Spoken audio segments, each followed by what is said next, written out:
Danes v Pomurskem dnevniku. Stališče ljudi je pomembno. Sočna vilica čez dober mesec. Poslovil se je Franc Kuzmič. Obstajala nevarnost eksplozije. Vreme jutri bo pretežno jasno.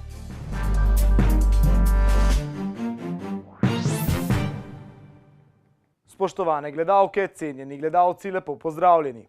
Na dvodnevnem strokovnem posvetu z naslovom Nacionalni program varstva okolja in njegov dialog z lokalnimi skupnostmi je bilo obravnavanih kar 34 različnih tem. Govora je bilo tudi o hidroelektrarni na reki Muri. Moravske Toplice so bile prizorišče 21. strokovnega posveta, ki letos med drugim govori o dialogu. Lahko ocenimo, saj v Zvezi ekoloških gibanj, ki deluje že 26 let in poznamo to zgodovino povezovanja, da je ta dialog pravzaprav v zadnjih letih izredno padel in tega dialoga ni bilo. Nam narekuje Aarhuška konvencija, da je potrebno vključevati v najbolj zgodnji fazi ljudi v reševanje okoljskih problemov in pa da ljudje ne samo da sodelujejo, ampak da tudi prisotni za svojimi stališči.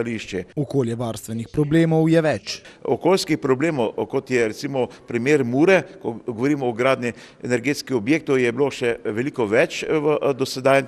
Predvsem, ko smo govorili o gradnji nuklearke, predvsem pa sedaj, ko so apetiti po gradnji drugega bloka nuklearke, to je velik problem, ki se kaže v tem prostoru. Drugi problem so bila TEŠ6, gradnja TEŠ6 in vse, kar je z njo povezano. Nasprotovanja gradnji hidroelektrarn na reki Muri niso nič novega. Hidroelektrarne na Savi niso bile toliko problematične, predvsem na spodnji Savi. Vedeli smo pa v nevladni okoljski organizaciji in dejansko Zveza ekoloških gibanj je bila že tista, ki je pred 15 leti ostro nasprotovala gradnji hidroelektrarn na reki Muri, ko je bilo še govora o 16 hidroelektrarnah, sedaj pa seveda govora o eni ta trenutek, oziroma maksimalno o 2. Mure po njegovem mnenju ne smemo spreminjati. Mura, jaz sem tudi sam Prekmurec, je zelo pomembna, da se ohrani taka, kot je. Ne more Mura biti dejansko tako kot Drava neki betonski bazen, da voda steče in se je problem samo posvečen energetski oskrbi, ampak Mura je veliko več. Mura dejansko je del pokrajine, je del ljudi, ki živijo v Muri. Lipič poziva k strokovnim argumentom. Dilema hidroelektrarne na Muri da ali ne, jaz mislim, da ne smemo hiteti, o tem mora biti jasno strokovni argumenti. Tisti, ki so proti, morajo jasno z argumenti priti in pa tudi tisti, ki so za, morajo reči, a je ta elektrika več vredna za slovenski prostor, kot pa ohranitev narave. Očitno bo morebitna gradnja hidroelektrarne na reki Muri še nekaj časa vroča tema.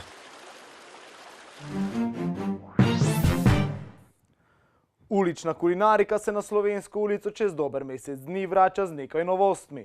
Po dobri prvi sezoni Sočne vilice je njeno nadaljevanje leto pozneje zaznamovalo nepredvidljivo vreme. Organizatorji verjamejo, da jih letos ponovno čaka odlična sezona. Ukolikor bo letos vreme bolj naklonjeno, organizatorji napovedujejo, da jih z vsemi pridobljenimi izkušnjami zdaj čaka odlična tretja sezona. Če strnemo, smo s preteklima sezonama zadovoljni, dogodek je prepoznan in želimo ter delamo na tem, da se takšen trend nadaljuje tudi v prihodnje, so povedali organizatorji. Prav dolgo na povratek ulične kulinarike ne bomo več čakali. Prva Sočna vilica se bo namreč odvila v petek 18. maja. Kot nam je zaupala Snežana Slekovec, strokovna sodelavka za turizem in promocijo, bo ta dan še posebej živahno. Na Slovenski ulici bo hkrati potekala tudi tradicionalna maturantska parada s četvorko na ulicah širom Slovenije. Sočna vilica se letos sicer vrača z nekaj novostmi. Kot pravijo organizatorji, se vsako leto trudijo ponuditi kaj novega, tematsko obarvane dogodke pa bodo letos denimo polepšali z novimi stojnicami. Umrl je Franc Kuzmič, slovenski bibliotekar, muzejski svetovalec, pedagog in pastor Binkošne cerkve. Žalostno vest so potrdili v Soboškem muzeju. Od leta 2012 upokojeni Kuzmič je poučeval na ekonomski in administrativni šoli v Murski Soboti, 12 let je delal v pokrajinski in študijski knjižnici.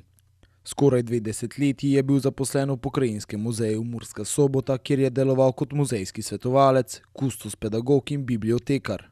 Bil je sicer tudi avtor več izvirnih, strokovnih in poljudnih razprav, člankov ter ocen knjig, ob tem pa še urednik, sourednik in avtor nekaj samostojnih publikacij. S svojimi bogatimi izkušnjami in strokovnim znanjem pa je bil pri pripravi prispevkov večkrat v veliko pomoč tudi našemu uredništvu. Včeraj okoli 20. ure je zaradi okvare na eni od peči prišlo do izlitja taline v stari železarni Štore Valji. Zaradi nevarnosti velike eksplozije so evakuirali 85 okoliških prebivalcev in 22 zaposlenih.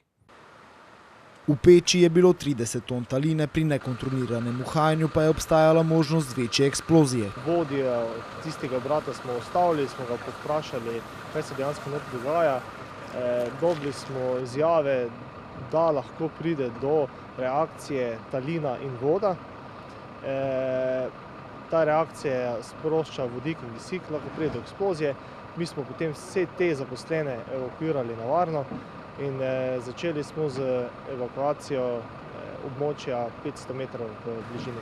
Potrebna je bila evakuacija. Evakuacijo smo naredili za primer eksplozije in smo 13 stanovanjskih hiš evakuirali, en stanovanjski blok.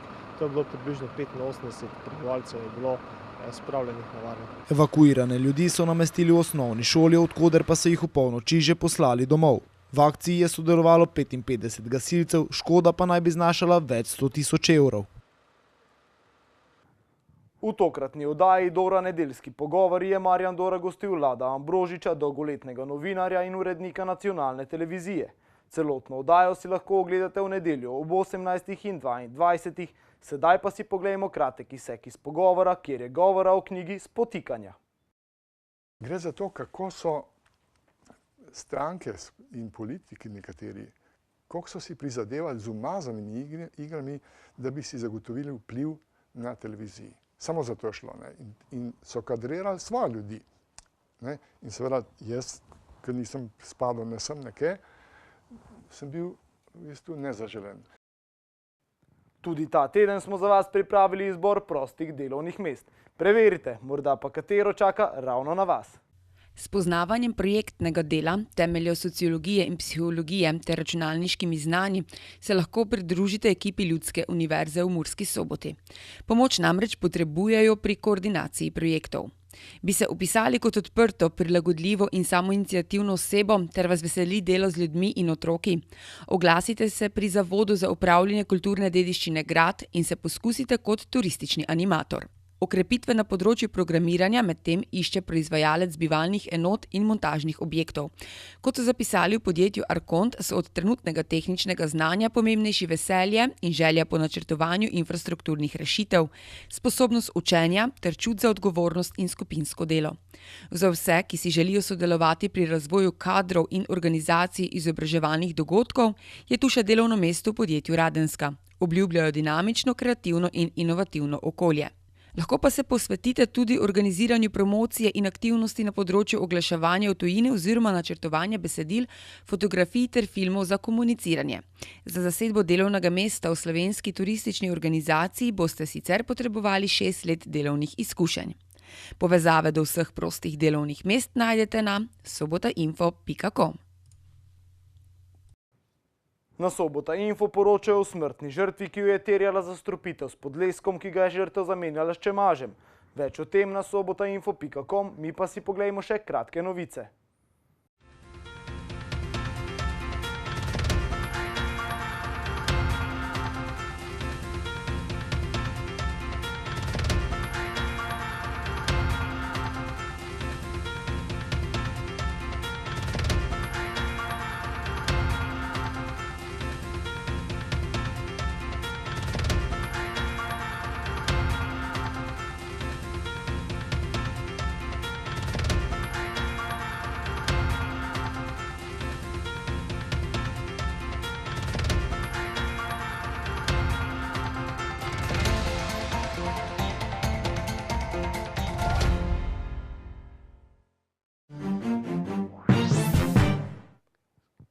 Jutri bo v zahodni in osrednji Sloveniji pretežno jasno, v vzhodnih krajih pa se bo oblačnost povečala in do večera prehodno prekrila tudi del severne in osrednje Slovenije.